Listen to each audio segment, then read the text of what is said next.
তুমি সবসময় এরকম দুঃখী দুঃখী মুখ করে থাকো কেন বলো তো? দুঃখী দুঃখী? ইয়েস, অফিসার যে কাউকে জিজ্ঞাসা করে দেখো, সবাই আমার সঙ্গে সহমত হবে। কাউকে কোনোদিনও ভালোবেসেছো? ওহ, বুঝেছি, ভাগ্যিস ভালোবাসিনি, বাসটা তোমার মতো অবস্থা হতো।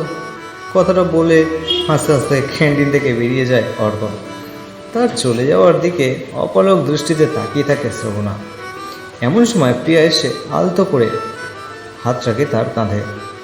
ওকে সত্যিটা বলে দিস না কেন? প্রিয়ার দিকে ঘুরে আলতো হেসে শ্রবণা বলে, অ্যাক্সিডেন্টের পর জানিস তো, অ্যাক্সিডেন্টের পর ডাক্তার বলেছিল ওকে জোর করে কিছু মনে করার চেষ্টা করলে ওর পরিণতি ভয়ঙ্কর হবে। আর ওর স্মৃতি থেকে তো আমার অস্তিত্বটুকুও মুছে গেছে সম্পূর্ণভাবে। তাই শুধু শুধু কিন্তু না রে, আমার ব্যক্তিগত চাওয়া পাওয়াটুকুকে বিসর্জন দিলে যদি ভালো থাকে আমার ভালোবাসা, তবে সেই বিসর্জনই আমার সুখ।